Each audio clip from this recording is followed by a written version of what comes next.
distancing measures as people wait in line. And today, I can announce that we're taking another step forward. Our government is mandating temperature screening for air passengers through a phased approach. First for those traveling to Canada, then for those traveling from Canada, and finally for those traveling within Canada. A passenger who has a fever will not be permitted to board their flight. Employees in the secured areas of airports will also be required to have their temperature checked. There are strong measures already in place to keep people safe, and this screening will add yet another layer of protection. Notre gouvernement prend note des nouvelles pratiques exemplaires qui sont en vigueur ailleurs dans le monde pour protéger les gens. C'est donc pourquoi aujourd'hui, j'annonce qu'on rendra la prise de température obligatoire pour les passagers aériens ainsi que pour le personnel et les employés. Je sais que le ministre Garneau en aura plus long à dire là-dessus plus tard aujourd'hui. Au cours des prochaines semaines et des prochains mois, on va continuer d'explorer d'autres façons de protéger les Canadiens et de limiter la propagation de ce virus. Right across the country, in every city and town, Canadians are stepping up to help. If you want a great example, look no further than the Filipino Canadian community. In Surrey, the community set up a blood donation drive as their way to pitch in. In Calgary, an organization called Fiesta Filipinos is raising money for care packages for families. À Montréal, la communauté philippine a mis sur pied un programme de popotes roulantes pour livrer de la nourriture aux personnes âgées qui vivent seules ou qui sont confinées.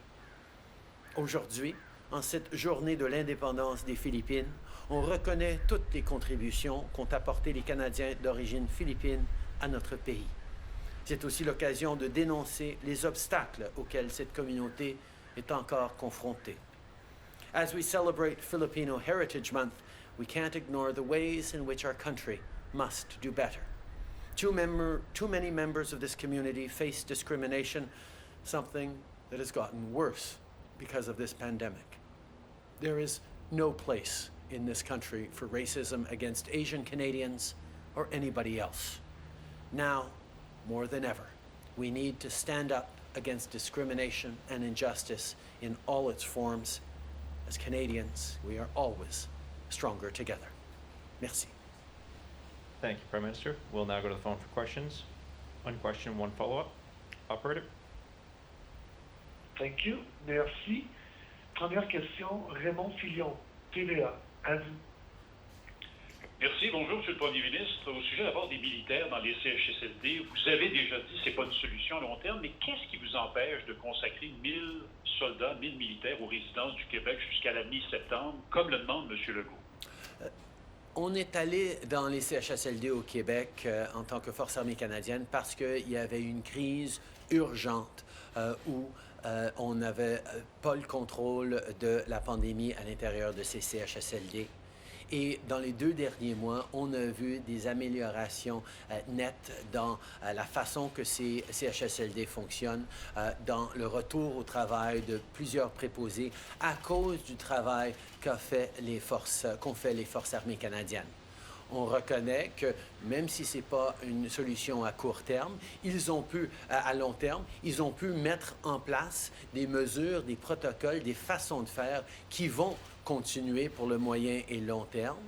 Par rapport à des effectifs canadiens, on est en train de travailler avec la Croix-Rouge canadienne pour pouvoir avoir des gens bien payés, bien formés, qui vont prendre la relève des militaires pour s'assurer que jusqu'au 15 septembre, le Canada demeure là pour aider dans ces CHSLD.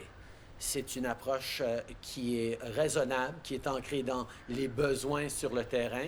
Nous sommes en train de travailler ce plan justement avec le gouvernement du Québec actuellement.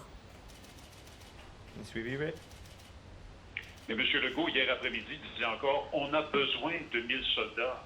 Vous, est-ce que vous dites « Non, c'est mission accomplie, le Québec n'a plus besoin de ces soldats » Au contraire, la mission n'est pas du tout accomplie. Il y a encore beaucoup de travail à faire et tant qu'il y aura des défis, le gouvernement du Canada va aider dans les CHSLD. Mais les 1000 personnes qui pourraient aider, c'était des soldats au début, dans les moments d'urgence, mais ça pourrait très bien aussi être des gens de la Croix-Rouge canadienne, bien formés, bien payés, qui vont pouvoir prendre la tâche sans avoir ce background militaire qui n'est pas nécessaire au service qu'on offre dans les CHSLD. Mais comme j'ai dit, nous allons continuer d'être là en tant que gouvernement fédéral pour aider le Québec à reprendre le contrôle de la situation dans ces CHSLD. As I said from the beginning, we were going to be there and we are there to help out our seniors in the long-term care facilities in Quebec. From the beginning, they were there to stabilize the situation, to set in place protocols and measures that were necessary while the situation was out of control. But over the past couple of months, the extraordinary work done by the members of the Canadian Armed Forces has made a huge difference. And many facilities have gone from condition red to condition green. We will continue, as a federal government, to ensure that our seniors in Quebec are protected. We are proposing and working with the province of Quebec to progressively replace those military members with trained people from the Canadian Red Cross who will be paid, who will be properly trained to be able to continue the important work being done while Quebec works to get its system back under control. Merci. Operator, prochaine question. Thank you. Merci. Prochaine question. Lina Dib, La Presse canadienne. À vous. Oui, M. Trudeau, désolé d'insister sur le sujet, mais quand même, j'arrive pas tout à fait à comprendre qu'est-ce qui empêche les militaires d'être dans les CHSLD et si M. Legault, c'est son évaluation de la situation, c'est de ça qu'il a besoin maintenant, je ne comprends pas, comme lui ne comprend pas, qu'est-ce qu'ils ont de mieux à faire ailleurs, les militaires? Les militaires sont là et seront là pour protéger les Québécois, pour protéger tous les Canadiens. Ils ont fait un travail extraordinaire depuis 2 mois et ils continuent à faire leur travail dans les CHSLD. D'ailleurs, dans plusieurs CHSLD où ils ont amélioré de façon significative les choses, ils peuvent maintenant se déplacer vers d'autres CHSLD. Mais on sait que les militaires ne pouvaient jamais être une solution à long terme ou même à moyen terme. C'est pour ça qu'on va progressivement remplacer ces militaires par des effectifs de la Croix-Rouge canadien qui vont pouvoir faire toutes les choses que les militaires pouvaient faire avec la formation, qui vont être bien payés pour pouvoir assurer qu'on garde les Québécois en santé jusqu'au 15 septembre. Et au-delà de là, bien sûr, s'il y en a de besoin. Bon, oui, ça ne m'avance pas énormément parce que je vais juste répéter ce que vous disiez déjà tout à l'heure. Bref, la Croix-Rouge, alors, qu'est-ce qui empêche la Croix-Rouge d'être déjà prête, d'avoir... Parce que M. Legault, lui, compte seulement 400 soldats qui sont en train de servir dans les CHSLD en ce moment. Il en veut 1000. Alors, qu'est-ce qui empêche, qu'est-ce qui retarde l'envoi de gens qualifiés de la Croix-Rouge? Pourquoi est-ce que ces choses-là traînent autant? D'abord, Lina, je veux souligner qu'on a envoyé 1400 soldats dans Opération Laser dans les CHSLD au Québec. Ces 1400 soldats sont encore déployés au Québec sur l'opération Laser. Mais comme j'ai souligné, au fur et à mesure que certains CHSLD reprennent le contrôle de la situation, les militaires peuvent être redéployés et sont en train d'être redéployés dans d'autres, mais ça prend une certaine évaluation et un certain processus, et c'est pour ça que les numéros fluctuent un petit peu maintenant. Et par rapport à la Croix-Rouge canadienne, on est justement en train de travailler avec la Croix-Rouge, mais aussi avec le gouvernement du Québec pour fignoler le plan qui va pouvoir les envoyer dans les semaines à venir pour prendre la relève de ces militaires. Merci. Prochaine question. Operator. Thank you. Merci. Next question, Teresa Wright, The Canadian Press. Line open.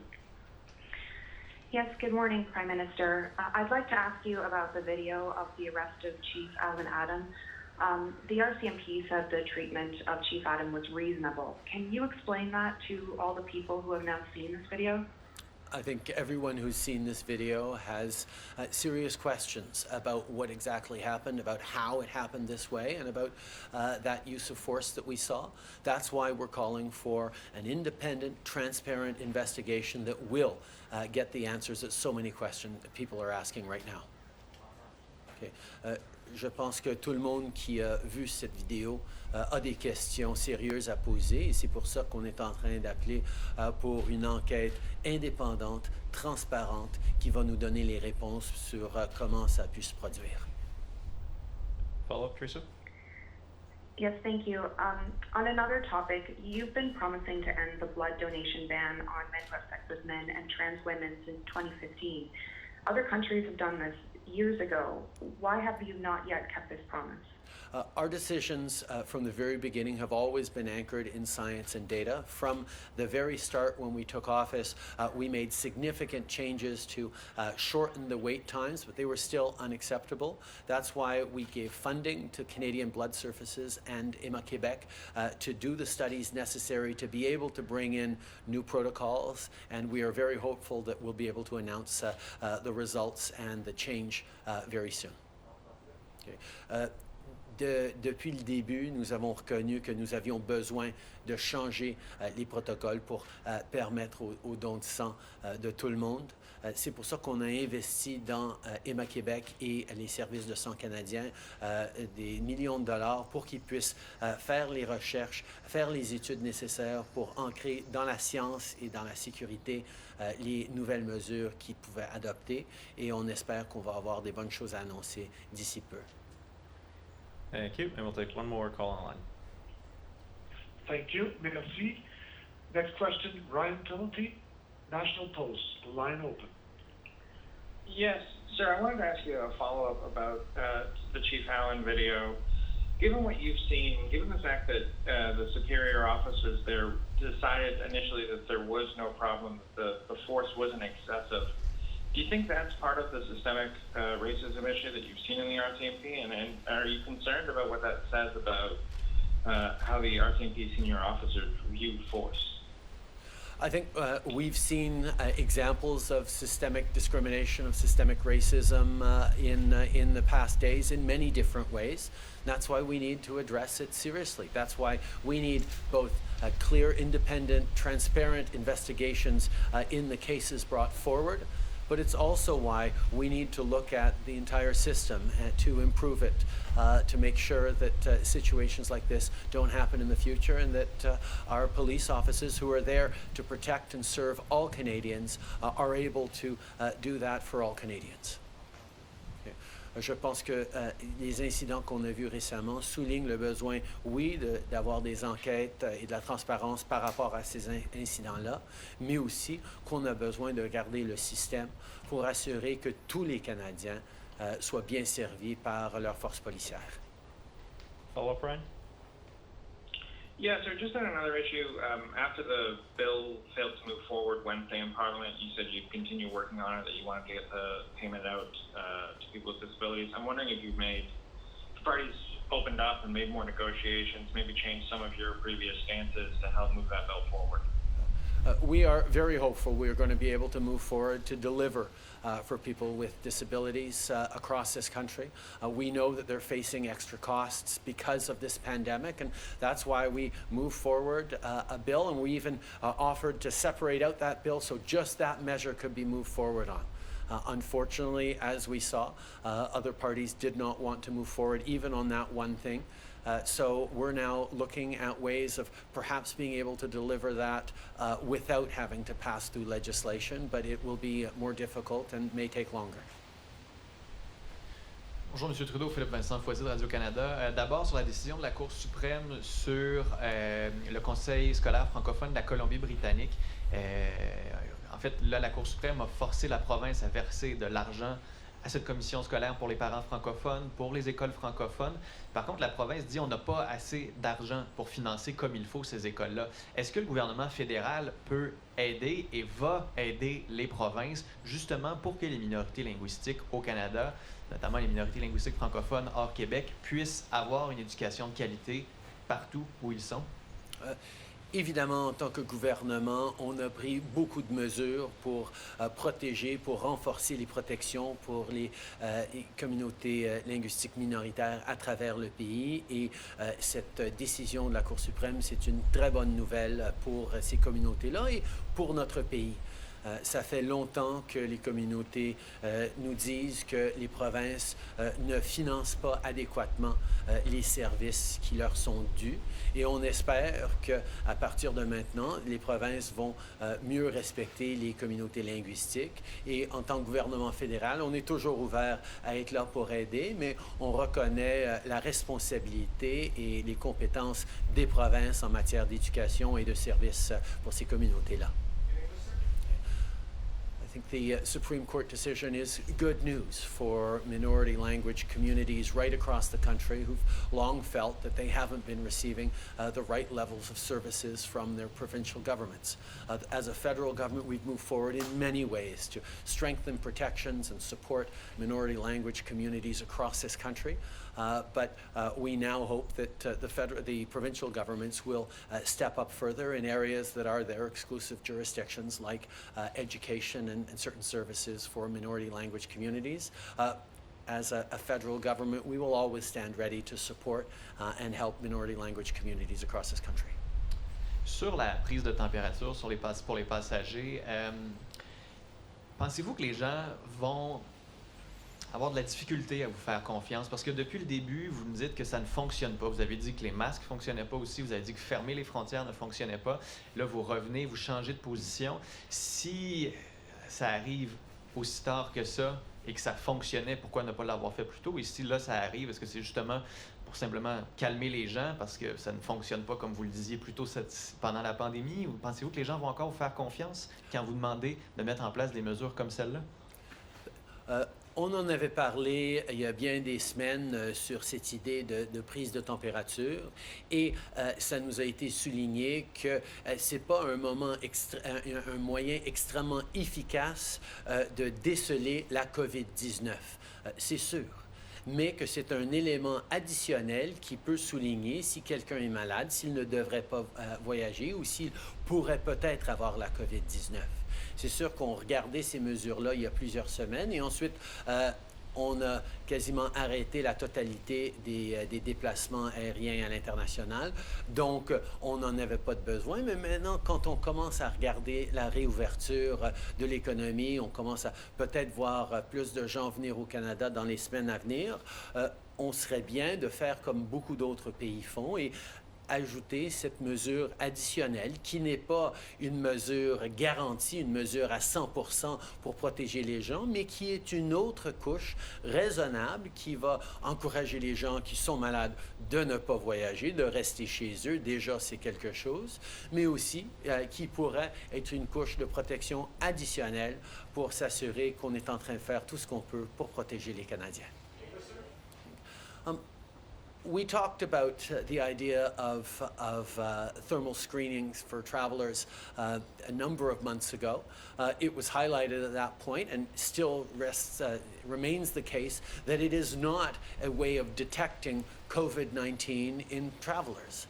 But it is an additional measure that can highlight symptoms of COVID-19, can highlight if someone is ill and shouldn't be traveling at all.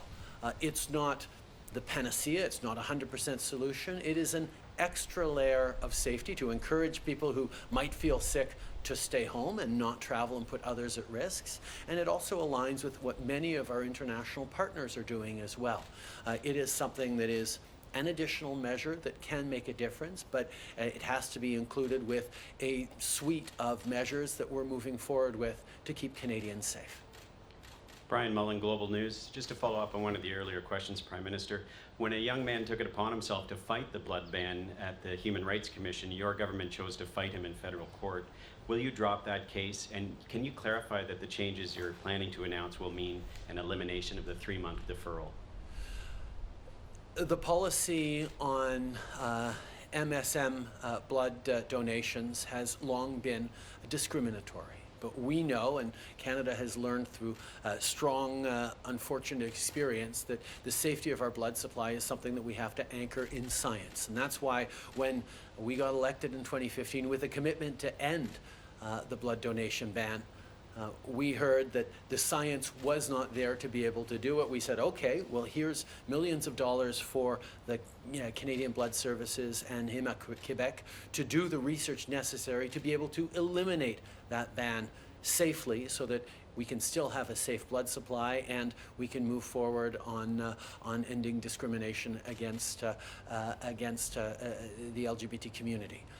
We have made significant steps forward. We will continue to anchor our decisions in science and protections of Canadians.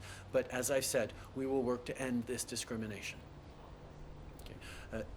Comme j'ai dit, c'est un processus qui discrimine contre la communauté LGBT et donc nous allons travailler avec Québec et les services de sang canadiens pour assurer qu'on peut être fondé dans la science et la sécurité des Canadiens en avançant pour enlever ces processus discriminatoires et nous allons avoir plus à dire bientôt là-dessus. Good morning, Prime Minister. Ashley Burke, CBC News. You just said that your decisions are anchored in science. That's something you've been saying repeatedly throughout this pandemic. But science has shown that temperature checks did not stop the spread of SARS. Dr. Tam, Canada's top doctor, has also said that it's not an effective tool for detecting people with COVID-19. So if you believe in making your decisions based on science, why are you backing this when the science isn't there? Science has certainly shown that people with fevers should not travel on international airlines at a time of pandemic. This is not, temperature checks will not be detecting cases of COVID-19. Science is very clear that it is not a surefire way of screening out people with COVID from people who don't have COVID. It is an extra layer of protection on top of many others that can have positive effects on people who decide that since they stay sick, they will stay home and not travel rather than be turned around at the airport. It's an extra layer of protection for people coming into Canada. But it is not the one surefire way of keeping Canadians safe. I absolutely agree, obviously, with the science on that. But it is a measure that we can move forward with that, in addition to other measures, can be effective at making sure that Canadians are kept safer.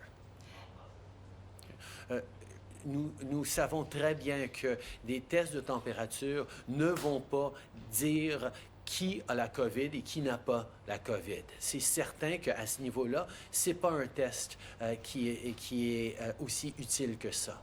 Mais c'est une couche additionnelle pour encourager les gens qui sont malades de ne pas voyager, pour détecter certaines personnes qui pourraient avoir des symptômes de COVID-19. C'est une couche additionnelle qui va protéger les gens. Et les gens s'attendent à ce qu'on prenne les mesures pour les garder en sécurité et c'est exactement ce qu'on est en train de faire. Now the Canadians have seen the video of Chief Adams being tackled without warning. Do you believe that those officers should still be members of the RCMP? And what does it say to you that the RCMP commissioner has seen that video and doesn't understand the definition of systemic racism? I think it's extremely important that we have an open, transparent, independent investigation into that incident and many other incidents like that. There is important answers to have on these specific things, but also on the pattern that we are seeing of why so many Indigenous Canadians or racialized Canadians are afraid when they are interacting with the police. These are things that we need to address, and we're working on it together. Je pense que ces incidents soulignent d'abord le besoin d'avoir des enquêtes directes, ouvertes, transparentes sur ces incidents-là, mais soulignent aussi qu'il y a un problème de discrimination systémique à l'intérieur de nos systèmes, de nos institutions, parce que les personnes autochtones, les personnes racialisées ne se sentent pas en sécurité en interaction avec la police, bien souvent. Kevin Gallagher, CTV National News, Prime Minister.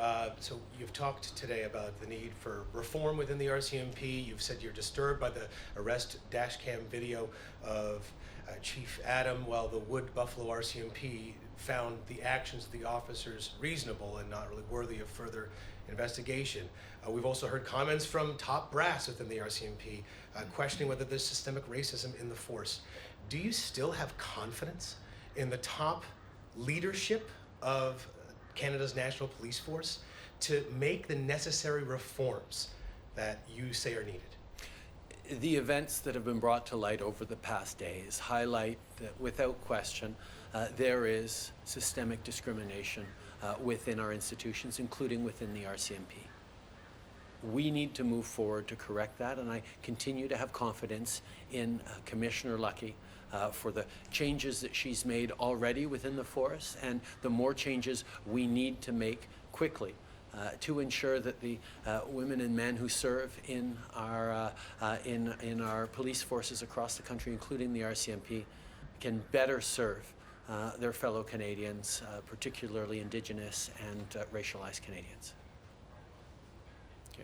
Je continue d'avoir confiance dans la commissaire Lucky pour les choses qu'elle a faites, pour les choses qu'elle va faire. Mais on voit qu'il n'y a aucun doute qu'il y a un problème de discrimination systémique à l'intérieur de nos institutions, de nos corps policiers, y compris de la GRC, que nous devons adresser, et c'est exactement ce que nous allons faire. Marika Walsh with the Globe and Mail. Following up on that question, given that Commissioner Lucky still has to learn what systemic racism is she not an impediment to the swift reforms that you say are needed? I think there are an awful lot of people who are learning just this week what systemic racism actually is and what it means for racialized Canadians, for Indigenous Canadians. There are some deep changes we need to make in our institutions, and we need to work with people who want to make those changes, who want to be part of the solution, and I know Commissioner Lucky is one of those. One of the reasons why Canadians can dismiss the existence of systemic racism and dismiss these incidents as anecdotes and one-offs is because your government has not mandated the collection and release of disaggregated police use of force data. Will you do that, and when? We have made significant steps over the past years on the collection of disaggregated data. We need race-based data to be able to understand exactly what's going on, whether it's in our communities, whether it's with policing, whether it's in financial sectors. Understanding the vulnerability that certain Canadians face in a systemic way is extremely important, which is why we have moved forward on disaggregated data, but why we will need to continue to do much more to better understand how our systems are unfair towards certain Canadians, particularly Black Canadians, Indigenous Canadians, and racialized Canadians. So will you release Merci beaucoup.